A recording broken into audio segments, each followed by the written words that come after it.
नमस्कार, खबर 24 आवर्स में आपका स्वागत है। मैं हूं आपके साथ रिंकल गुप्ता। चलिए खबरों का सिलसिला शुरू करते हैं। जल, जंगल और जमीन के अधिकार को लेकर पलवल से दिल्ली जंतर मंतर जा रही सत्याग्रह पदयात्रा बल्लभगढ़ से बड़खल के लिए प्रस्थान कर चुकी है। पदयात्रा में हजारों की संख्या में किसान, दलित और आदिवासी मजदूर पैदल झूमते हुए जा रहे हैं।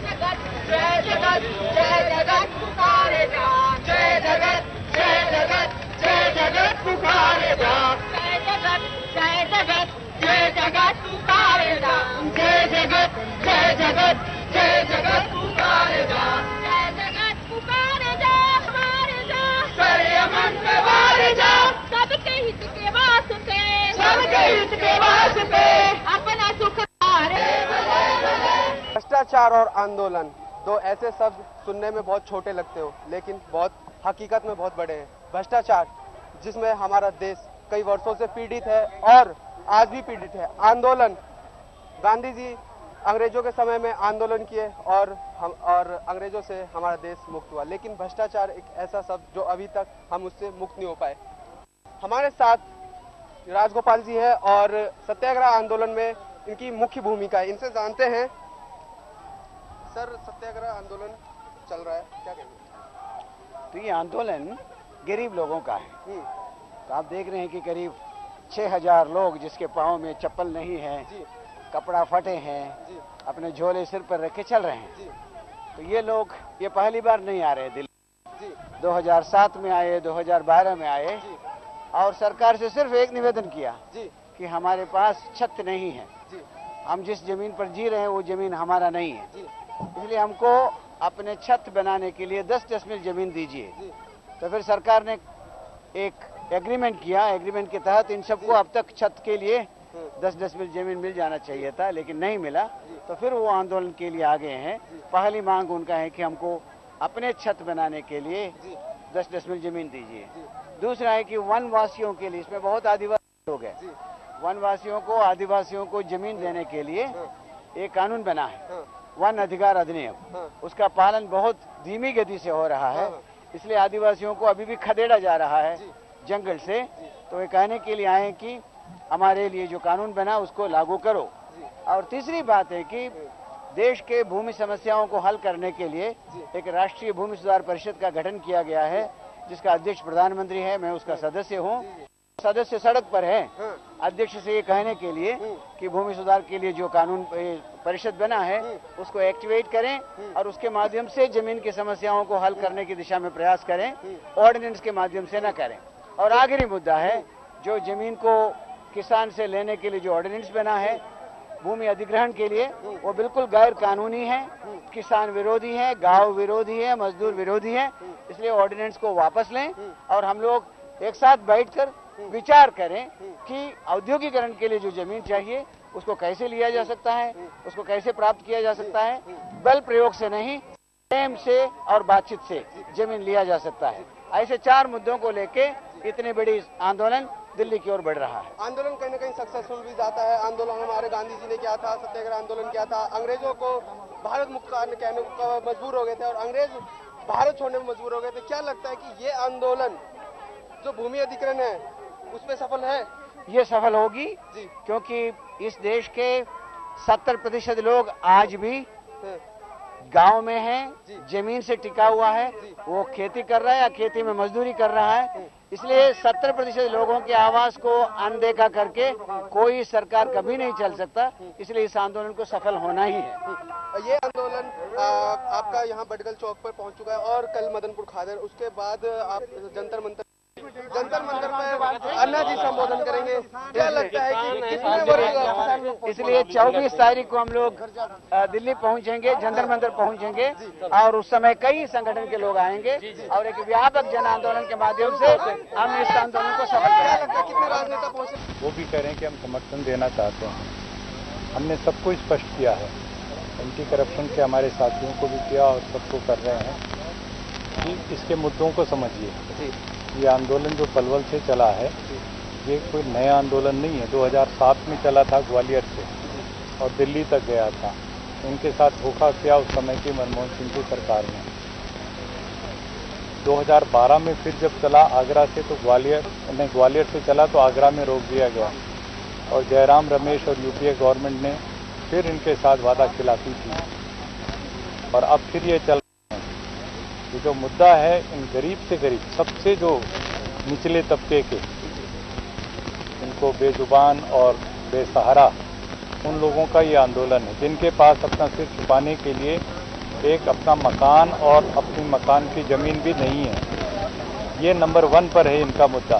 रविवार को एंटी करप्शन संस्थान के लोगों ने भ्रष्टाचार के खिलाफ बीके चौक से रैली निकालकर ज्यादा जानकारी के लिए हमारे संवाददाता से बात की।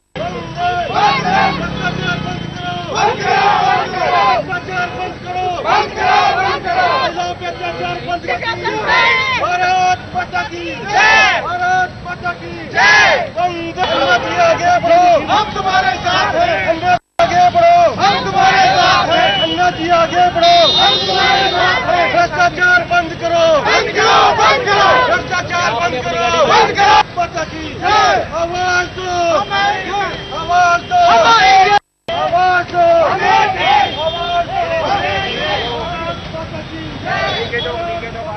नमस्कार, मैं धीरज मिश्रा। आप मेरे ठीक पीछे देख सकते हैं कि भ्रष्टाचार के खिलाफ लोग रैली निकाल के इस भ्रष्टाचार को बंद करने का नारा दे रहे हैं। इनसे जानेंगे कि ये क्या है, ये रैली बंद करो।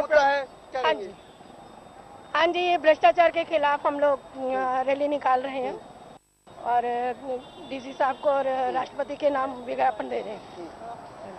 कहाँ से निकाली गई ये रैली? ये रैली जलानी बाटा से फ्लाईओवर से निकाली गई है।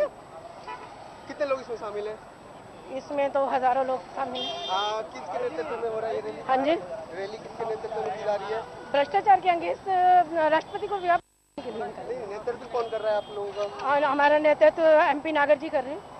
जी बिल्कुल, MP नागर जी के नेतृत्व में ये रैली निकाली जा रही है और DC और जो राष्ट्रपति साहब है उनको ज्ञापन सौंपा जाएगा, भ्रष्टाचार बंद करो, बंद करो। सर, आपके नेतृत्व में रैली निकाली जा रही है, अन्ना जी भी आंदोलन कर रहे हैं, आप भी कर रहे हैं, मुद्दा एक ही है, क्या कहेंगे? देखिए, मुद्दा ये है कि जो गरीबों से जमीन उनकी अनुमति के बगैर छीनी जाएगी तो इस देश में जो किसान है, मजदूर है, वो आंदोलन करेगा, ये तो तय है। और जो अन्ना जी का मूवमेंट है, PV राजगोपाल जी का जो मूवमेंट है, इसको हम पूरा समर्थन कर रहे हैं और उनके साथ हैं। और इसके अलावा हम 25 सूत्री कार्यक्रम है हमारा, उसके लिए हम राष्ट्रपति का नाम ज्ञापन दे रहे हैं DC के माध्यम से। तो ये हमारा उद्देश्य है आज का रैली का। अन्ना जी भी का नेतृत्व में कल शुक्रवार को हरी झंडी दिखाई गई थी जी, पहुंचने वाली है, आप भी वहाँ समर्थन देने जा रहे हैं। लोगों में क्या संदेश देना चाहते हैं कि आइए और जुड़िए और भ्रष्टाचार के खिलाफ लड़िए, क्या कहेंगे? देखिए, यही कहना चाहता हूँ कि सारे लोग, देश के जो मजदूर और किसान हैं, सबको एक हो जाना चाहिए और जो सरकार गलत कोई रास्ता इख्तियार करती है तो उसके खिलाफ हमें बगावत करनी चाहिए। ये हमारे साथ नरसिंह राव थे जो बता रहे थे कि अन्ना का आंदोलन भी शुरू हो चुका है, इनका आंदोलन भी शुरू हो चुका है। मुद्दा एक ही है, भ्रष्टाचार, भूमिहीन को भूमि मिलनी चाहिए। जो NDA सरकार ने जो बिल कर उसको रद्द किया और ये समर्थन दे रहे हैं अन्ना हजारे की रैली को। और कहीं ना कहीं जो आप मेरे पीछे देख सकते हैं कि काफी संख्या में लोग हैं और अमूमन अभी आगे और लोग आने वाले हैं। कैमरा नवीन के साथ धीरज मिश्रा, खबर 20। वाशिम जिले के गांव खड़की इजारा के एक किसान परिवार पिछले 55 सालों से बिना बिजली के जिंदगी गुजार रहा है, लेकिन इस ओर किसी का ध्यान नहीं गया। बार बार इस संदर्भ में प्रशासन को अवगत कराने के बावजूद भी इस मामले को किसी अधिकारी ने गंभीरता से नहीं लिया।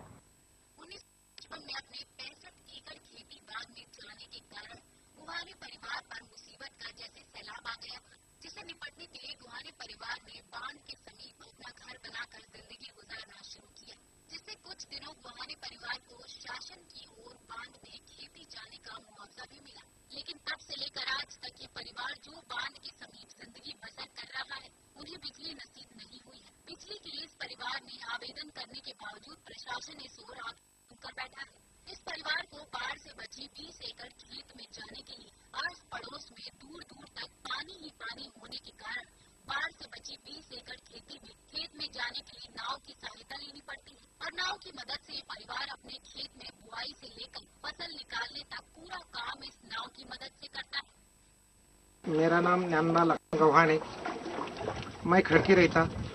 मेरे पास 85 एकड़ खेत था और धारण में पैसा टेक्कर से गया। और बाकी थोड़े थोड़े टुकड़े हमने वो मोल से लिए।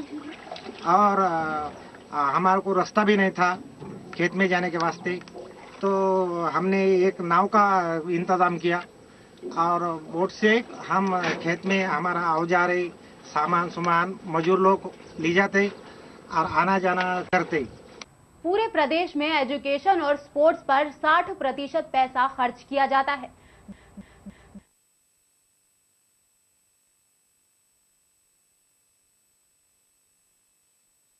ऐसा कहना है बीजेपी विधायक मूलचंद शर्मा का।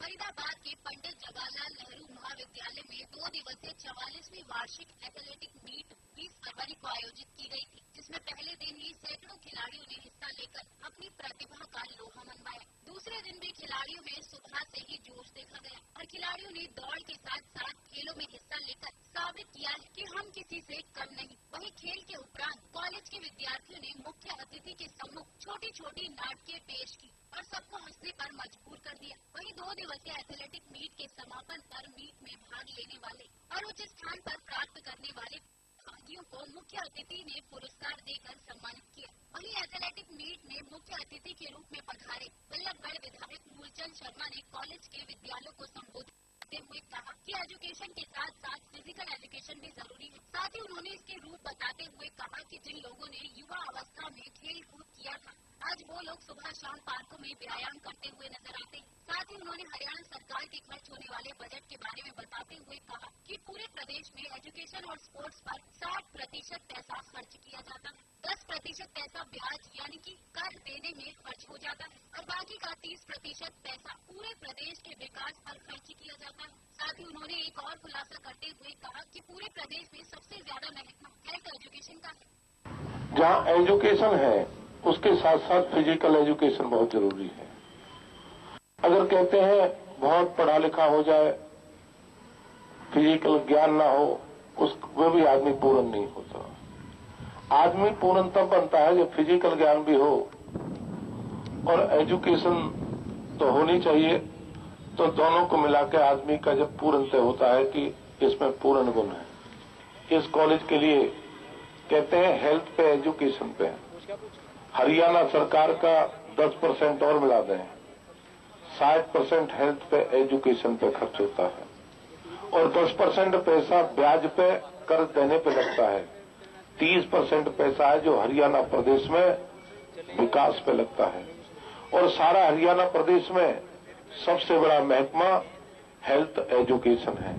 जूडो में देश की पहली महिला अर्जुन अवार्डी पूनम चोपड़ा 11 साल बाद एक बार फिर केरल में आयोजित नेशनल गेम्स में जूडो में कांस्य पदक जीतकर भिवानी पहुंचने पर खेल प्रेमियों ने उनका स्वागत किया।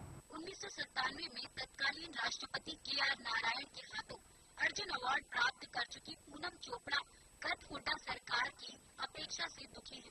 अब हरियाणा में भाजपा के नेतृत्व में नई सरकार बनी है और नई खेल नीति जारी की गई है। खट्टर सरकार से उन्हें उम्मीद है कि वे उन्हें पर्याप्त मान सम्मान देगी। पूनम चोपड़ा का कहना है कि उनके समकालीन और समकक्ष अनेक खिलाड़ी हरियाणा सरकार में उच्च पदों पर नियुक्त हैं, जबकि वे आज भी सरकार की उपेक्षा का दंश झेल रही हैं। पूनम ने ये भी बताया कि गत हुड्डा सरकार के शासनकाल के दौरान एक वर्ग विशेष के खिलाड़ियों को नौकरी में प्राथमिकता दी गई, जबकि वे उस वर्ग से नहीं है, इसलिए उनकी उपेक्षा।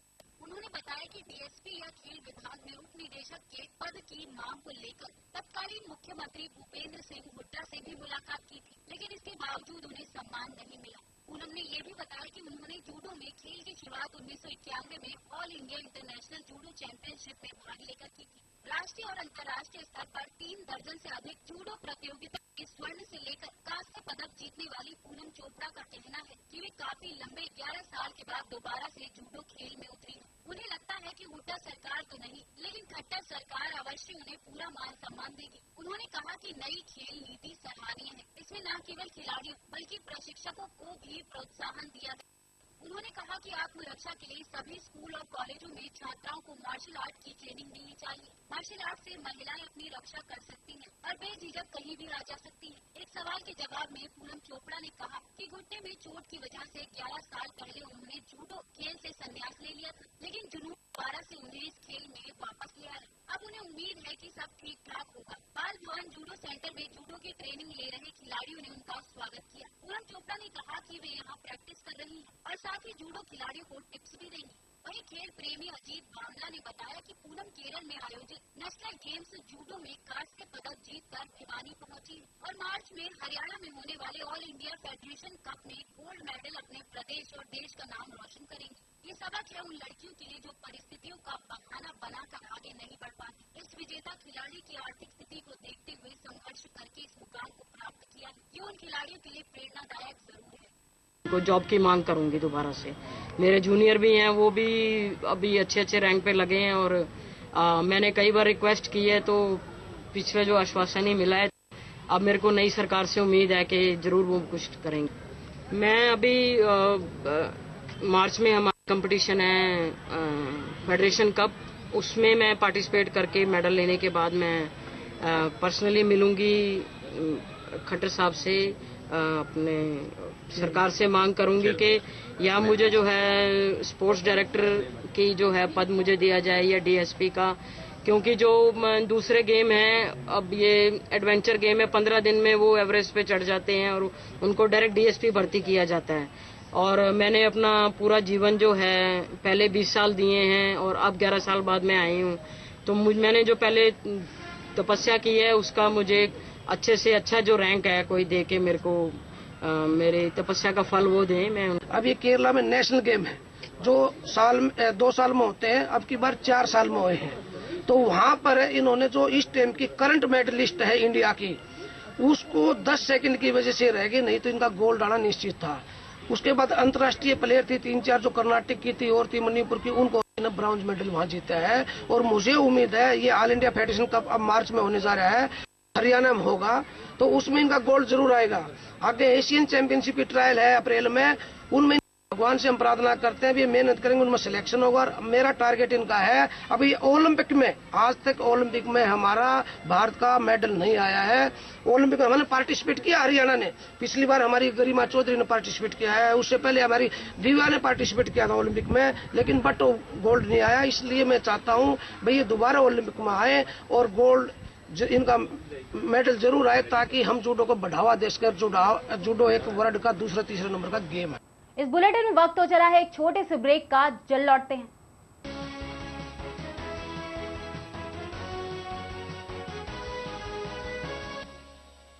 Take me to the right, I will pass the wing between my fingers. Take me to the sun on the... Gift your child a better education with perfection in Indian Renaissance's pioneers.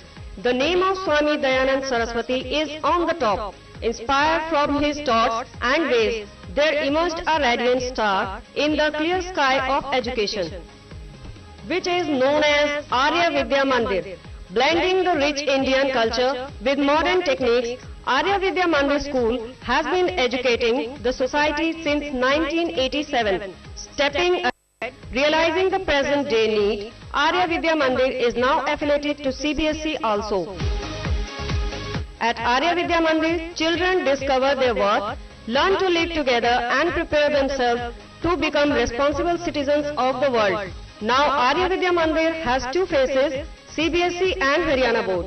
Now our scholars will also have the opportunity to study under CBSE. Arya Vidya Mandir Senior Secondary School, affiliated to CBSE, New Delhi, Milk Plant Road, Ballabgarh, Faridabad.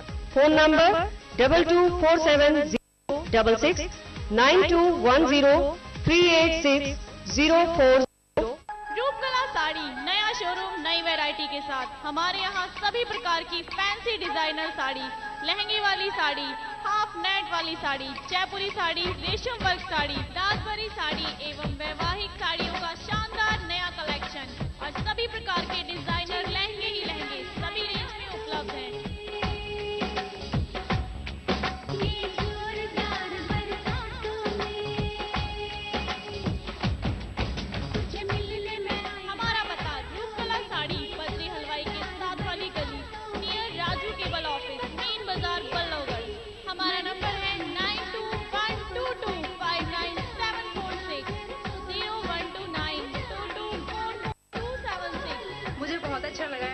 दुकानों पे भी होके आई हूँ market में, लेकिन मुझे यहाँ सबसे अच्छा ज़्यादा सामान मिला है। काफ़ी वैरायटीज़ मिली है यहाँ पे और मतलब आगे भी मैं यहाँ से यहीं से शॉपिंग करूँगी। रेट के मामले में बहुत अच्छी है, बहुत सस्ता यहाँ पे मिला है कि और ज़्यादा मैंने पहले भी और मार्केट में पता किया है तो वहाँ के मुकाबले बहुत सस्ता मिला है।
Modern Arya Public School, a school with a difference, where your child will get an environment full of energy and positivity. Smart classes facility for the overall development of your child. Kindergarten for toddlers.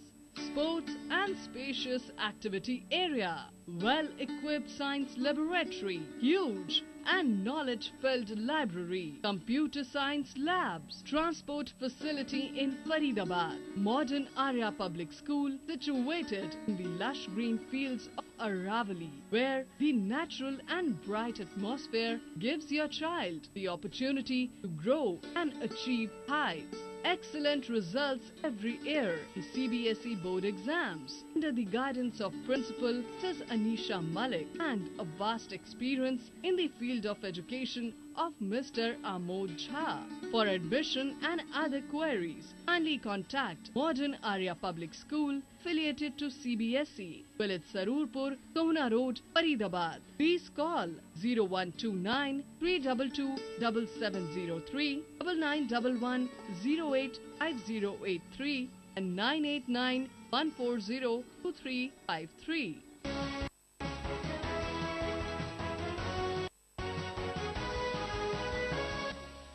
Break के बाद आपका फिर से स्वागत है।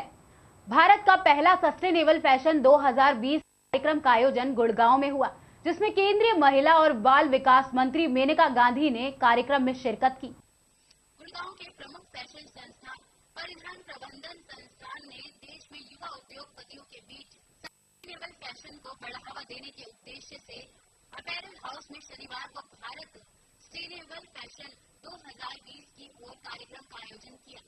इस कार्यक्रम का मुख्य उद्देश्य भारतीय फैशन उद्योग में दीर्घकालीन स्थिरता लाना है और साथ ही नई योग्यता को शामिल कर इसका इस्तेमाल करना है। सस्टेनेबल एक ऐसा तकनीक है जिसमें पर्यावरण को कम से कम नुकसान पहुंचाते हुए ज्यादा से ज्यादा उत्पादन को बढ़ावा दिया जाता है। ये अपने आप में एक नया कॉन्सेप्ट है जिससे कि फैशन उद्योग में क्रांति आ सकती है।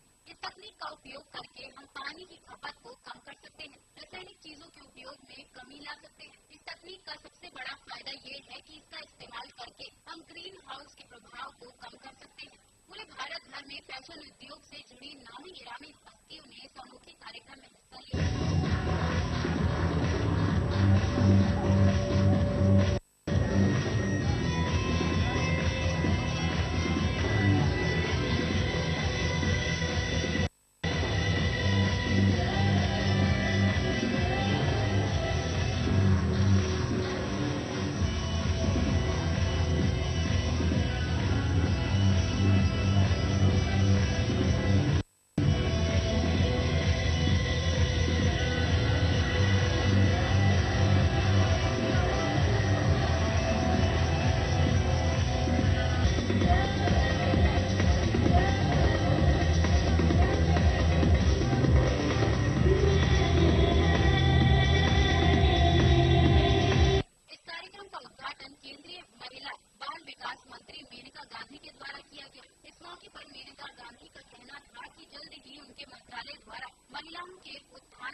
महिला सशक्तिकरण के लिए प्रोग्राम की शुरुआत की जा रही है, जिससे महिलाओं में आत्मशक्ति आ सके। कार्यक्रम में डिजाइनरों और कारीगरों द्वारा लाइव कार्यशालाओं का भी आयोजन किया गया। मैं सोचती हूँ कि इसमें बहुत स्कोप है, बहुत लाखों औरतों को नौकरियाँ देने में। तो हमारे महकमे में भी हमारे पास एक स्कीम है जिसका नाम है स्टेप, और भी ट्रेनिंग देना चाहता है महिलाओं को फैशन इंडस्ट्री में, टेलरिंग में, डिजाइन में। तो फिर हम उसके लिए मदद करते हैं। इसमें भारत की दुर्लभ और आकर्षक कारीगरी को भी दिखाया गया, जो कि आज के आधुनिकीकरण के कारण विलुप्त हो रही है। और कार्यक्रम के अंत में बेहतर कार्य करने वाले डिजाइनर्स को सम्मानित भी किया गया। इस कार्यक्रम से ये तो तय है कि इस कार्यक्रम के द्वारा फैशन की वैश्विक बाजारों में सस्टेनेबल फैशन को जीवंत रखने में मदद मिलेगी। इस कार्यक्रम के द्वारा फैशन की वैश्विक बाजारों में सस्टेनेबल फैशन को जीवंत रखने में मदद मिलेगी। साथ ही कारीगरों और उनके अमूल्य शिल्प तकनीकों को बढ़ावा भी मिलेगा। फैशन शो आपने अभी देखा, वो दिल्ली के और एनसीआर के जो बेस्ट फैशन कॉलेजेस है, उनके बच्चों ने अपनी तरफ से जो उनकी एक सोच है उसको प्रेजेंट किया है, और उसके हमने कपड़ों को यहाँ पे शो पे चलाया है, और उसके अवार्ड सेरेमनी अब हो रही है, आप जो देख रहे हैं। उसके अवार्ड सेरेमनी जी अभी एब्सोल्युटली। मैं इस कोरियोग्राफर के साथ साथ जो संस्था है मैडम श्रीमती मेनका संजय गांधी की पीपल फॉर एनिमल, उसके साथ भी जुड़ी हूँ। मैं उसकी भी एक वॉलंटियर हूँ, और एक डिज़ाइनर खुद होने के नाते मेरा ये एक बहुत बड़ी जिम्मेदारी है कि जो हमारा जो एनवायरनमेंट है, जो हमारी प्रकृति है, उसमें हम कैसे नॉन क्रूअल गारमेंट बना सकें, जिसमें जानवरों को कोई हानि ना हो, जिसमें हमारे नेचर को कोई हानि ना हो, जिसमें हमारे पेड़ ना काटने पड़े, जिसमें हमारे को एनवायरनमेंट को सुंदर रख सके और हम लोगों को भी सुंदर। वहीं फरीदाबाद के प्याली चौक के पास पैदल जा रही एक महिला से बाइक सवार 2 युवक चेन छीनकर फरार हो गए, जिसके बाद आरोपियों को पकड़कर पुलिस के हवाले कर दिया गया।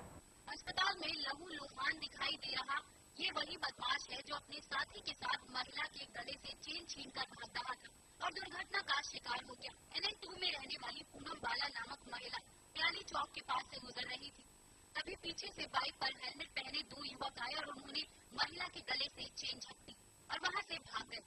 महिला युवकों का पीछा करने के लिए लिफ्ट मांगती रही, लेकिन किसी ने उसे लिफ्ट नहीं दी।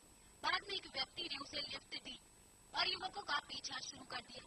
थोड़ी दूर जाने पर महिला ने देखा कि बदमाश दुर्घटनाग्रस्त हो गए हैं। महिला को देख एक युवक वहां से भागने लगा, लेकिन लोगों ने महिला का शोर सुनकर उसे पकड़ लिया। महिला इस युवक से कहने लगी कि तुमने मेरे साथ गलत किया तो भगवान ने तुम्हारे साथ गलत किया, मेरी छीनी गई चेन वापस कर दो। महिला को लिफ्ट देकर मदद करने वाले अमित कुमार की माने तो महिला मदद के लिए चिल्ला रही थी। मेरे रुकने पर महिला ने मुझे सारा घटनाक्रम बताया, तब मैंने उनका पीछा शुरू कर दिया। वहीं पुलिस का इस मामले में कहना है कि हमने महिला की शिकायत पर आरोपियों के खिलाफ मामला दर्ज कर लिया है, जिसकी जांच क्राइम ब्रांच को सौंपी गई है। पूनम जी, आज क्या हादसा हुआ, बता रहे थे अभी अंदर कुछ? भैया पीछे से आ रही थी मैं। अच्छा। बाइक पे 2 बंदे थे, एक चला रहा था और पीछे से एक बंदे ने मेरी चेन खींची और आगे भाग गए। 3-4 बंदों से मैंने लिफ्ट मांगी, किसी ने लिफ्ट नहीं दी मेरे को। एक भाई ने आके लिफ्ट दी, आगे थोड़ी आगे पहुंचे तो 2 बंदों का एक्सीडेंट हुआ था। तो कपड़ों के से मैंने पहचाना कि स्काई ब्लू कलर की पीछे वो पहन रखी थी। तो मैंने कहा बेटा चेन दे दे मेरी, देख तूने मेरे साथ गलत किया है तो तेरे साथ परमात्मा ने गलत कर दिया है। और जो दूसरा था उसका साथी उसको छोड़ के भाग रहा था, जिसका एक्सीडेंट हुआ था उसको लेके नहीं आ रहा था हॉस्पिटल। ये तो बाद में पब्लिक ने भेजा। जिन्होंने आपकी चैन खींची उनका ही एक्सीडेंट हुआ था? हाँ जी, लेकिन नहीं कपड़ों के हिसाब से और बाइक के हिसाब से पहचाना है मैंने। कपड़े और बाइक के हिसाब से आप पहचान रहे हैं कि हाँ अंदाजा ही है, अंदाजन है। चैन दे दी आपके अभी उन्होंने? चैन मिली नहीं, चैन नहीं, इनके पास भी नहीं मिली? नहीं, चैन दी ही नहीं मेरे को उस टाइम। तो ये बस ऑटो में ही भाग गए। बाइक के पास तो हमने 100 नंबर पे फोन कर दिया, जो देख रहे थे उन्होंने किया है, मैंने तो किया नहीं है। क्या है पूरा मामला? एक महिला से लिफ्ट मांग रही थी, आपने लिफ्ट दी, क्या पता चला बाद में? सर मैं अपने घर से शॉप की तरफ आ रहा था अपनी, तो मैं थोड़ा सा आगे गया तो मेरे आगे से बाइक गई बड़ी तेजी से। तो मेरे को ये लगा कि ये पता नहीं कुछ गड़बड़ है। थोड़ा सा मैं आगे बढ़ा तो वहाँ पे ये लेडीज बेचारी दौड़ते हुए चिल्लाते हुए आ रही थी, मेरी चेन छीन ली, मेरी चेन छीन ली, भैया मेरे को बिठा के जरा ले चलो। तो मैंने फटाफट बिठाया और मेरे को पता चला कि बाइक इधर की तरफ मुड़ी है। मैं उधर की तरफ बढ़ा तो वहाँ से थोड़ी सी आगे जाने के बाद वहाँ एक्सीडेंट हुआ पड़ा था। और जिस हिसाब से हुलिया तो हमने देखा नहीं था। हमारा डाउट ये है कि शायद ये वही है। वही चेन स्नैचिंग का ऐसा था कि एक महिला न्यू जनता कॉलोनी से अपने भैया के घर आई थी 2 नंबर में।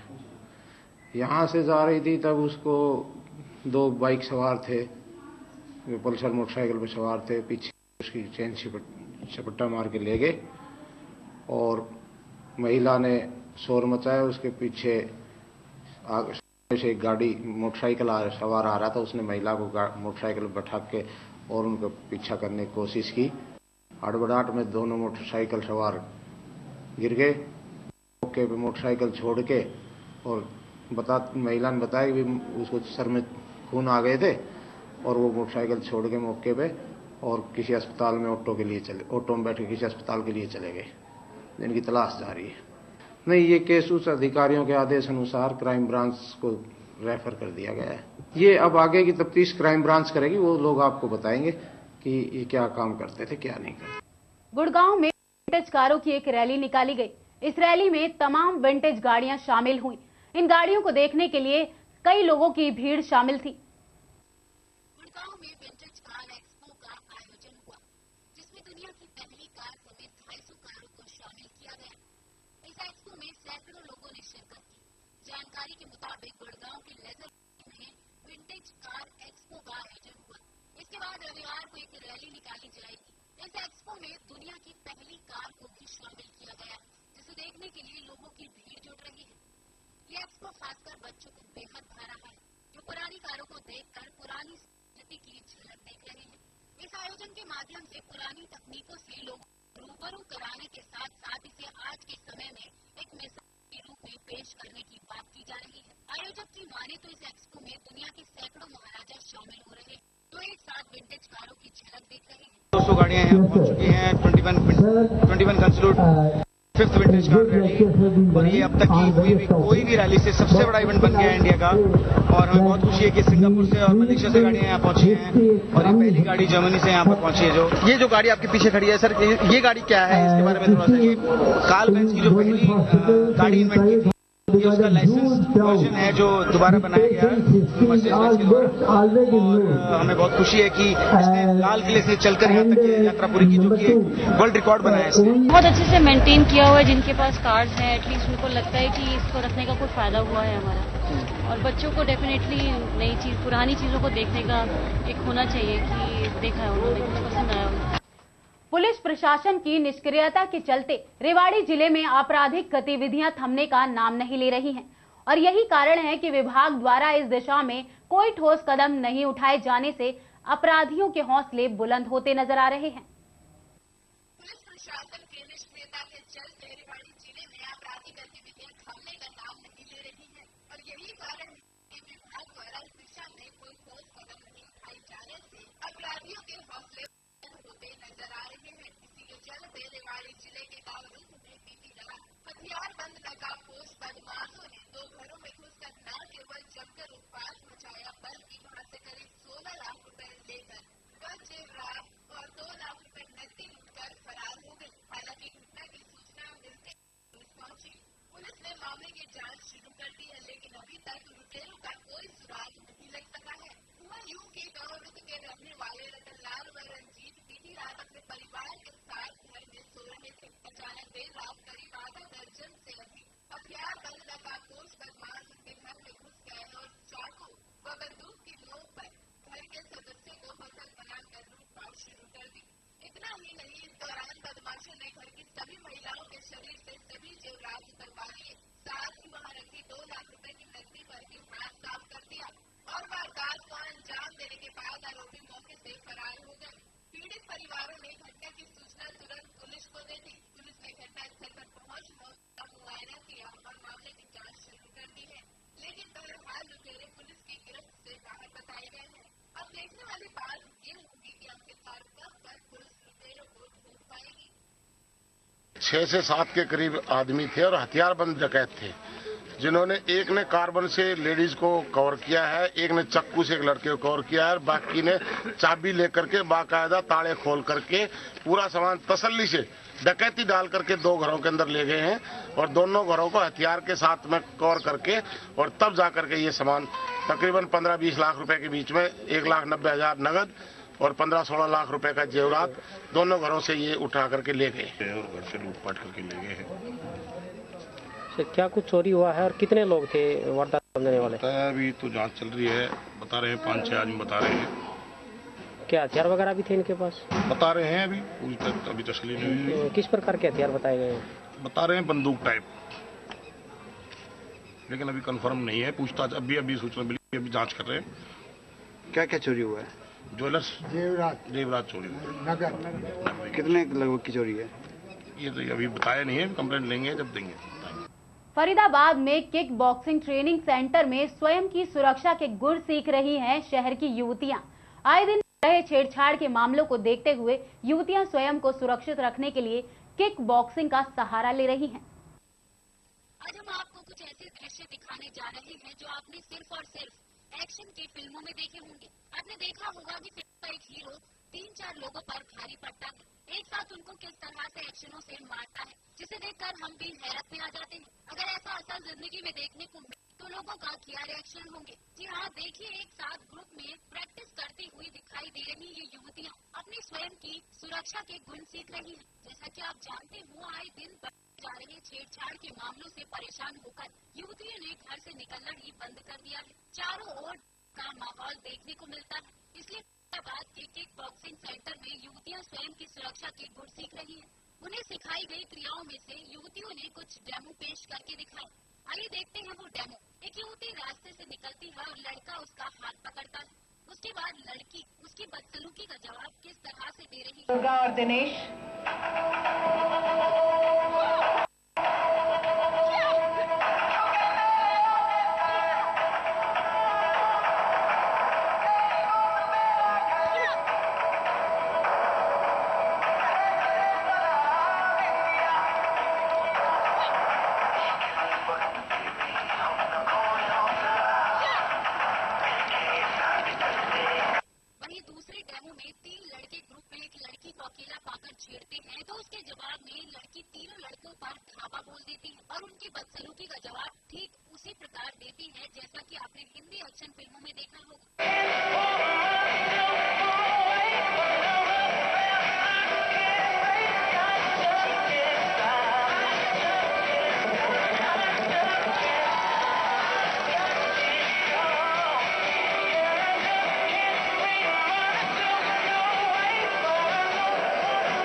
की ट्रेनिंग दे रहे कोच राम भंडारी की माने तो उनके पास 10 से 15 के बीच लड़कियां स्वयं सुरक्षा की तैयारी कर रही हैं, जिनका उद्देश्य एकमात्र लगातार बढ़ रहे क्राइम और छेड़छाड़ जैसी घटनाओं को मुंह तोड़ जवाब देना है। इसके लिए लड़कियों को रोजाना 1 से 2 घंटों की प्रैक्टिस कराई जाती है। उन्हें सिखाया जाता है कि अगर कोई लड़का पीछे से छेड़ता है तो किस तरह से जवाब देना है और अलग अलग प्रकार के हथकंडे बताए जाते हैं। साथ ही ये भी बताया जाता है कि डेमो देने वाली दोनों लड़कियां किक बॉक्सिंग में नेशनल गोल्ड मेडलिस्ट हैं और उनके यहाँ ट्रेनिंग लेने वाली लगभग आधा दर्जन लड़कियां गोल्ड मेडलिस्ट हैं। साथ ही कोच ने लड़कियों को संदेश देते हुए कहा कि बढ़ रही छेड़छाड़ों को देखते हुए सभी युवतियों को स्वयं की सुरक्षा में किक बॉक्सिंग सीखनी चाहिए। ये रेगुलर ट्रेनिंग में रहती हैं लड़कियां, सेल्फ डिफेंस आज के टाइम देख रहे हैं कितने क्राइम बढ़ रहा है, तो लड़कियां भी अपने दोस्तों से प्रैक्टिस कर रही हैं। तो इनका हम वो जैसे 1 घंटे की प्रैक्टिसिंग डेली होती है। इसके अलावा इनको कहते हैं हम सेल्फ डिफेंस अलग से फोकस तैयारी करवाते हैं कि कोई लड़का पीछे छेड़ तो कैसे ग्रिप करना है, कैसे अटैक करना है, कि क्या क्या लूज पॉइंट होते हैं, कहाँ कहाँ अटक सकते हैं, उस तरीके से इन गर्ल्स को कहते हैं सेल्फ डिफेंस ट्रेनिंग दी जाती है। जी, अभी आपके पास कितनी ऐसी लड़कियां हैं जो इस तरह के सेल्फ डिफेंस की कोशिश सीख रही हैं? मेरे पे 10 से 15 लड़कियां हैं अभी जो सेल्फ डिफेंस ट्रेनिंग दे रही हैं, कोचिंग भी ले रही हैं और एसपी को डेमो देती हैं। जिनमें से बात करें नेशनल और राष्ट्रीय अपने राज्य स्तर की अवार्डियों की, तो कितनी लड़कियां हैं? और उसमें 4 लड़कियां ऐसी जो नेशनल लेवल के मेडलिस्ट हैं, ताकि काफी लड़कियां जो कि स्टेट मेडलिस्ट हैं, नेशनल में 4-5 लड़कियां ऐसी जो नेशनल में गोल्ड मेडलिस्ट हैं। वहीं इस संबंध में डेमो पेश करने वाली युवतियों की माने इस डेमो की तैयारी में पिछले कई महीनों से जुटी हुई है। साथ ही उन्होंने ये भी बताया कि उन्होंने किक बॉक्सिंग में नेशनल लेवल पर गोल्ड मेडल भी जीते हुए हैं। इन उपलब्धियों के पीछे भी गाइडलाइन बताते हुए उन्होंने कहा कि यहाँ तक पहुँचने में उनके कोच और परिवार का बहुत बड़ा हाथ रहा है और अब वो आगे के करियर में अंतर्राष्ट्रीय खेलना चाहती है और गोल्ड जीत कर अपने देश का नाम रोशन करना चाहती है। तो 6-7 साल से प्रैक्टिस कर रहे हैं, रेगुलर प्रैक्टिस से हो जाता है। जी, रेगुलर प्रैक्टिस से जी हाँ, बात करें अपने राज्य स्तर पे और जी नेशनल स्तर पे भी पुणे में अभी पिछले नेशनल में मैंने पुणे में हाँ, जूनियर कैटेगरी। जूनियर सीक्रेट में। और राज्य स्तर पे अपने राज्य स्तर पे मेरे गोल्ड है, एक गोल्ड। बस्ती जिले में शिक्षा मित्र से अध्यापक बने 5 अध्यापक हाई स्कूल इंटर फेल निकले हैं। सत्यापन में मिली रिपोर्ट के आधार पर इनके खिलाफ एफआईआर दर्ज कराई जाएगी। विभाग के इस निर्णय से शिक्षा माफियाओं में हड़कंप मच गया है। इसका उदाहरण बस्ती के बेसिक शिक्षा विभाग में जहां माफियाओं का दबदबा इतना है कि डिग्रीधारी युवक दर बदर भटक रहे हैं, लेकिन माफिया विभागीय मिली भगत से हाई स्कूल इंटर फेल लोगों को अध्यापक बनाया जा रहा है। जिले में इनकी पहुंच सत्ता के गलियारों तक इतनी है कि 10 साल तक बतौर शिक्षा मंत्री काम करते रहे और फर्जी अंक पत्र की भनक तक किसी को नहीं लगी। इसका खुलासा तब हुआ जब जिला बेसिक शिक्षा अधिकारी स्वयं के संज्ञान लेकर जांच कराई, जिसमें से 2 हाई स्कूल और 3 इंटरमीडिएट फेल अध्यापक मिले। जब इनकी जांच कराई गई तब पता चला कि 5 अध्यापक हाई स्कूल इंटर फेल हैं। जो मार्कशीट लगाया गया था जांच के दौरान फर्जी पाया गया। फिलहाल जिले में शिक्षा विभाग में शिक्षा माफिया हावी है। अगर बेसिक शिक्षा अधिकारी उनके खिलाफ कोई कदम उठाते भी हैं, तो सत्ता के गलियारों की घंटी बज जाती है। अगर व्यापक तौर पर सही जांच की जाए तो सैकड़ों अध्यापक फर्जी मार्कशीट पर कार्य करते मिलेंगे। इस संबंध में जिला बेसिक शिक्षा अधिकारी संतोष कुमार सिंह ने कहा कि जांच में फर्जी पाए गए 5 अध्यापकों के वेतन की रिकवरी के लिए नोटिस जारी किया गया है। इनके सर्टिफिकेट का सत्यापन हम लोग बोर्ड से कराते हैं और बोर्ड सत्यापन में 2-3 लोगों का हाई स्कूल में फेल आया हुआ है, 2 लोगों का इंटर में फेल आया हुआ है। तो इस प्रकरण पे हमने डाइट प्राचार्य महोदय से बात किया। उन्होंने कहा कि नहीं, इस पे विधिक कार्रवाई करिए। हमने नोटिस दे रखा है उन लोगों को। प्रदेश में कई जगह मैराथन की दौड़ का आयोजन किया गया और इसी कड़ी में यमुनानगर में भी मैराथन का आयोजन किया गया। लेकिन यहां जब मैराथन की दौड़ की शुरुआत की गई तो खिलाड़ियों में किसी बात को लेकर विवाद हो गया था। मुख्य अतिथि के तौर पर विधानसभा अध्यक्ष की मौजूदगी में ही पुलिस ने खिलाड़ियों को जमकर पीटा। एक तरफ आज प्रदेश में युवाओं को आगे लाने के लिए मैराथन की दौड़ का आयोजन किया जा रहा था, जिसमें हरियाणा सरकार के मुखिया सीएम मनोहर लाल खट्टर स्वयं दौड़े। लेकिन वहीं इस कड़ी में यमुनानगर में भी इस दौड़ का आयोजन किया गया, जिसमें मुख्य अतिथि विधानसभा अध्यक्ष कंवरपाल थे। दौड़ की अभी शुरुआत ही हुई थी कि किसी बात को लेकर मैराथन खिलाड़ियों में आपस में विवाद हो गया। विवाद होता देख पुलिस ने बिना किसी की परवाह किए ही इन खिलाड़ियों की पिटाई कर डाली। आनंद फानन में खिलाड़ी भी वहां से जान बचाकर भागे, जबकि विधानसभा अध्यक्ष भी वहां से चुपचाप निकल गए। ऐसे में सवाल उठता है कि क्या इन खिलाड़ियों को यहाँ मार खाने के लिए बुलाया गया था, जबकि पुलिस की इस मार के बाद खिलाड़ी तो अपना दर्द बयां कर रहे हैं और ऐसे में मैराथन संचालक भी अपना कार्यक्रम को लेकर परेशान नजर आ रही है, क्योंकि उनका कार्यक्रम बीच में ही समाप्त हो गया। लेकिन ऐसी नौबत क्यों आनी पड़ी कि पुलिस को इन खिलाड़ियों को खदेड़ने के लिए डंडे का प्रयोग करना पड़े? इसके लिए पुलिस कुछ भी बोलने को तैयार नहीं है। जी यहाँ पर और मैराथन सेकंड ग्रुप में दौड़ने के लिए आया था मैं यहाँ पर, और इन्होंने बोला कि बेटा मैराथन थोड़ी देर में होगी।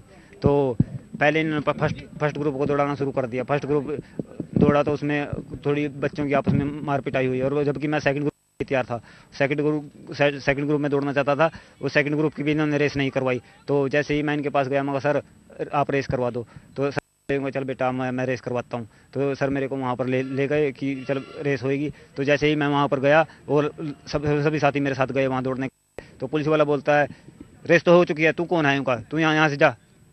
सर को भी बोल दिया कि यहाँ अब रेस नहीं होगी, जबकि हमको बुलाया गया है। किस लिए बुलाया गया है? हुआ क्या था बाद में? आप सबके साथ मारपीट की? हाँ जी, बाद में हमारे साथ मारपीट गई। जैसे मैं एंट्री फीस के बाद पैसे लेने के लिए आया, तू जाता है या नहीं जाता है, तुम दादा है या हम दादे हैं, हम यहाँ के दादे हैं। जब पुलिस वाले ही ऐसे बोल रहे हैं तो कानून व्यवस्था क्या है? एंट्री फीस कितनी थी?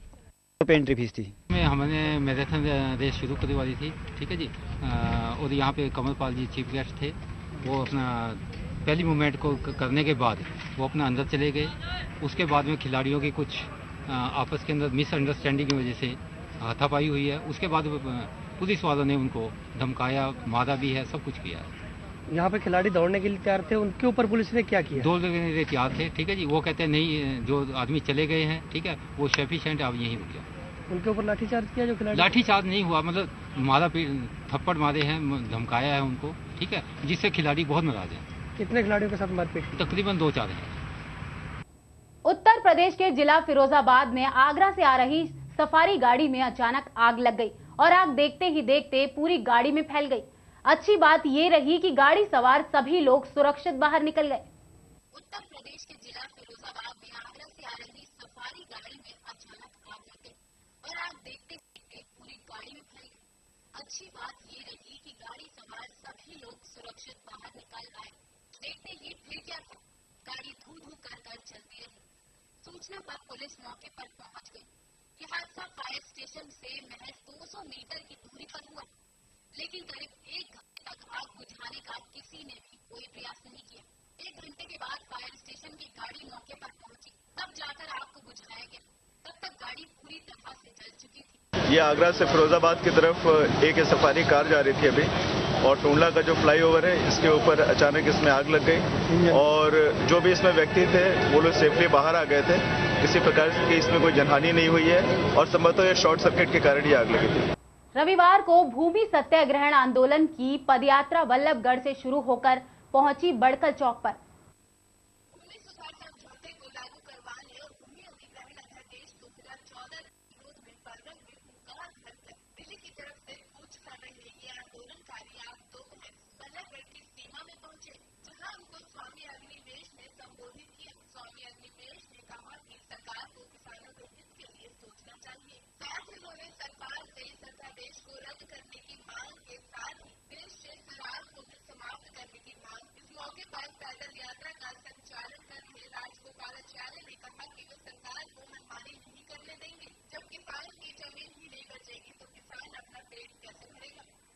कि जिस तरह की तैयारी पिछले 2007 से लेके अभी तक चली है, तो जो नितांत भूमिहीन आदिवासी किसान मजदूर हैं देश के, ये एकता परिषद से जुड़े लाखों लोग, और उनमें से 50,000 लोग चले थे, नहीं 25,000 लोग चले थे ग्वालियर से दिल्ली। हाँ, वो यहाँ से गई, यहीं से गए थे 2007 में।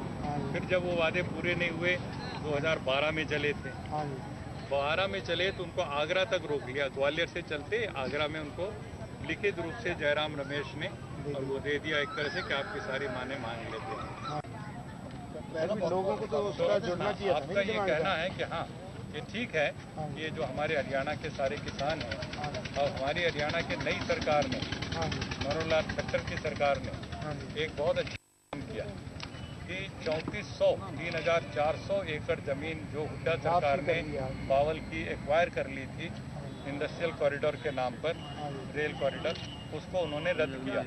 इसके लिए हम बधाई देते हैं उन सरकार को और उम्मीद करते हैं कि बाकी डे टू डे हियरिंग के लिए सारे डिस्प्यूट्स के फास्ट ट्रैक कोर्ट गठित करेंगे। अभी जो बात हुई है मेरी मनोहर लाल खट्टर जी से, उन्होंने कहा कि इसके ऊपर हम जरूर अमल करेंगे। हरियाणा सबसे, अभी जिस प्रांत में हम चल रहे हैं, पलवल से हमने शुरू किया, सबसे बड़ा उदाहरण है भूमि अधिग्रहण का। जज्जर एक जगह है, आप जानते हैं, जज्जर में किसानों का जमीन कंपनी ने ले लिया अधिग्रहण करके 22 लाख रुपया एकड़, और वही जमीन वो 1.5 करोड़ रुपया एकड़ में लीज दे रहा है। तो किसान से ही क्यों नहीं लीज पे लिया आपने? अब हम कह रहे हैं कि जमीन लेना है, अधिग्रहण नहीं होना चाहिए, सिर्फ लीज होना है। किसान अपने जमीन मर्जी से लीज पे देंगे किसी भी कंपनी को, इंदल को, जिंदल को, मित्तल को, बिरला को, और वे लोग हर साल लीज का पैसा किसान को दें ताकि किसान का परिवार सुखी रहे, और जब लीज पीरियड खत्म होगा जमीन छोड़ के वापस जाए। ये जो तरीका है कि हम सस्ते में जमीन खरीदेंगे सरकार के मदद से और उसको बेच के प्लॉट बना के कमाई करेंगे, ये धोखाधड़ी है, इसको समाप्त करना चाहिए। अच्छा, आम आदमी पार्टी अगर सहयोग देंगे तो हमें खुशी होगी।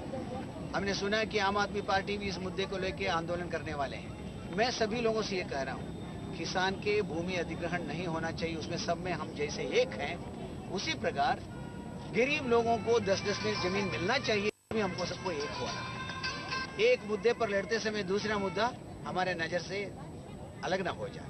इस देश के वंचित लोगों को 67 साल बाद 10-10 में जमीन दे के बसाएं। एट द सेम टाइम गरीबों के, किसानों के और आदिवासियों की जमीन सस्ते भाव पर अधिग्रहण करने की जो प्रक्रिया है उसको खत्म। फरीदाबाद में अभिभावक एकता मंच ने स्कूलों की मनमानी से तंग आकर एक महापंचायत कर निजी स्कूलों की मनमानी के खिलाफ लड़ने की रणनीति बनाई है और फैसला लिया है कि यदि हमारी मांगे नहीं मानी गई तो हम जबरदस्त आंदोलन करेंगे। दिखाई दे रहा ये नजारा फरीदाबाद में हो रही महापंचायत का है। ये किसी खास की पंचायत नहीं है, बल्कि ये तो एक संस्था है जिसका नाम अभिभावक एकता मंच है, जो निजी स्कूलों की मनमानी के खिलाफ लड़ने का काम करते हैं। इनकी माने तो निजी स्कूल किसी भी नियम कानून का पालन कर रहे हैं, अपनी मर्जी से तरह तरह की फीस वसूल रहे हैं, जिनके खिलाफ हम सरकारी अधिकारियों को यहाँ के सांसद को अवगत करा चुके हैं, लेकिन किसी ने भी इनके खिलाफ कोई कार्रवाई नहीं की है, जिससे इनकी मनमानी बढ़ती जा रही है। इस लड़ाई को लड़ने की रणनीति बनाने के लिए हमने आज अभिभावकों की महापंचायत बुलाई है, जिसमें फैसला लिया गया है कि हम चेयरमैन से मिलेंगे और उनसे नियमों का पालन करवाने या फिर ऐसा न करने पर उनकी मान्यता रद्द करने की अपील करेंगे और जो भी लोकतांत्रिक तरीका होगा उसका इस्तेमाल करेंगे। और यदि हमारी मांगे नहीं मानी गई तो हम जबरदस्त आंदोलन करेंगे और सड़कों पर भी उतरेंगे। सरकार के ही बने नियमों और कानून का सरेआम धज्जियां उड़ा रहे हैं अधिकारी व निजी स्कूल। ऐसा लगता है सरकार की मिली भगत से ही अभिभावकों का शोषण किया जा रहा है। बड़ी मजे की बात यह है कि जो सरकार के बनाए हुए नियम कायदे कानून हैं, उनको सरकारी अफसरों की मिली भगत और नेताओं की मिली भगत से उनकी धज्जियां उड़ाई जा रही है। और सबसे ज्यादा शर्मनाक बात यह है कि जो सरकार हमसे वोट लेती है, वोट के समय आती है, वही सरकार हमारी जेबों से हमारे पैसों को निचोड़ रही है।